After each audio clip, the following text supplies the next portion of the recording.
කියන්න ඕන ඕනම වර්ල්ඩ් ක්ලාස් ඉංග්‍රීසි මොකක් හරි කෝස් එකක් තියෙනවා. ඒ කොම්පොසිෂන් එක කන්ටෙන්ට් එක මෙතන තියෙනවා. ඒක මට මාත් සතුටුයි. කියන්නේ අපි අර ඉස්සර තියෙන කතානුගතික පන්තිකට එනවා ඩික්ටේෂන් පාස් එක දෙනවා ගෙදර යනවා සෙන්ටෙන්සස් දෙක තුනක් කියනවා. එතනින් එහා ගියපු ඒ ප්‍රැක්ටිකල් කියන්නේ භාෂාව හරියට ඔයගොල්ලෝ වැඩන නිවැරදි ක්‍රමවේද ඔයගොල්ලෝ ඕන තැනක කියලා ඔන්ලයින් පොතන සර්ච් කරලා ඒ කන්ටෙන්ට් එක යම් කිසි පොඩි පොඩි වෙනස්කම් තියෙන්න පුළුවන්.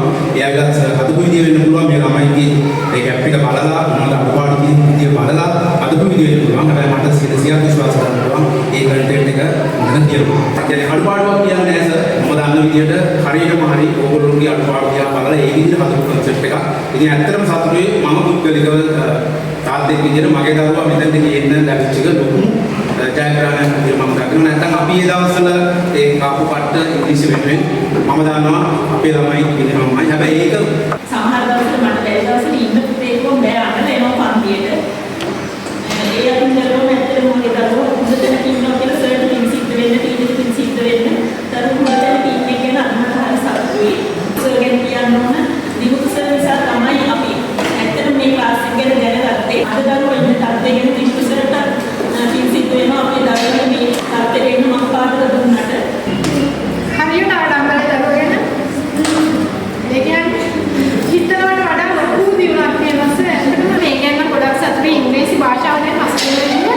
ඒ දේවල් ගෙදරදී වුණත් ඒගොල්ලෝ පාවිච්චි කරන දේවල් කරන විදිහ දැකලා ඇත්තටම ගොඩක් සතුටක් මේ ලබනවා මමත්. ඉතින් සර්ටත් ටීචර්ටත් ගොඩක් පිං දරුවෝ මේ තැන අරගන්න පිං සමාජය මේ ගැන ගොඩක් ස්තුතියි. උත්සාහයක් ගන්න. මම ඉතින් අහගෙන ඉන්නවා සර් මෙයා හින්දා දැන් ගොඩක් උඩ මට දුන්නා සර්. ඇත්තටම මෙයාට ගොඩක් මම ඉගෙන ගත්තා. සර්ට ඒක ටීචර් ඒ කුමාරයෙක් තමයි මේ මෙතන දරුවෝ ඉන්නේ. මම ගොඩක් ආසාවක් කරනවා සර්. ඇත්තටම මම දැක්කේ සර් දරුවෝ ගැන වෙන එකා ගැන සාධනය කරනවා. ඒ කියන්නේ අපි පොළඹවන්නේ දරුවන්ගේ සෙල්ෆ් මොටිවේෂන් එකක් තියෙනවා ක්ලාස් එකට. ඇවිල්ලා ගියාට පස්සේ ආ කරන්න ඕන වැඩ මොනවද කියන එක. ඒ නිසා අපි හිතනවා දෙන්නෝපියන්ට වඩා ලොකු කරක් මේ ෆවුන්ඩේෂන් එකේ ගුරුවරුන්ගෙන් ළමයිගේ බ්‍රේන් වොෂ් එකක් වෙලා තියෙනවා කියලා මට දැනෙනවා. ඉතින් මම ඇත්තටම සතුටුයි අද මගේ දරුවා දැනගෙන.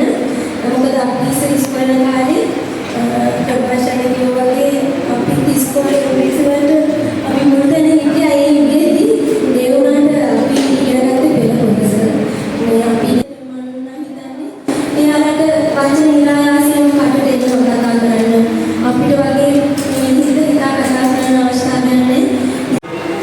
එතනම ටෝස්ට් මාස්ටර් කියන කන්සෙප්ට් එක මම ඇහුවේ ඊට මාසෙකට අදින්න. ඇත්තට කතාවක් කියන්නේ MBA එකක් කරාට පස්සේ අපි අර මැනේජ්මන්ට් ඩෙවලොප්මන්ට් ප්‍රෝග්‍රෑම් එකක් තියෙනවා. හැබැයි ඕගොල්ලෝ මතක කරගන්න ඒකයි ඕගොල්ලෝගේ මේකයි අපි අස්සට තියෙන වෙනස. අපි කියන්නේ කවුරුගාන කියාවුත් කරලා ලබාගත්ත ඒ දේවල් සමාන සංකල්ප ඕගොල්ලෝ මේ වයසේ ලබා ගන්නවා කියන එක මාර්ග ඥානයක්. මම දකින්නේ ඒක ලොකු අවස්ථාවක් ඕගොල්ලෝ කියලා.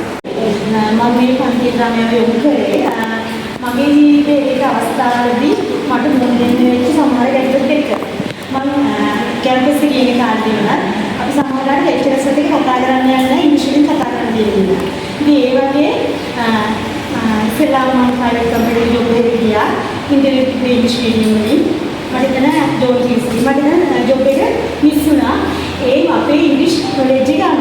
ඉතින් මට ඇත්තටම ඕනුනේ මගේ ළමයා සාමාන්‍යයෙන් ඉංග්‍රීසි වලින් කතා කරන්න පුළුවන් තත්යකට ගන්න. ඒ ක්ලාස් එක තමයි कैंपस में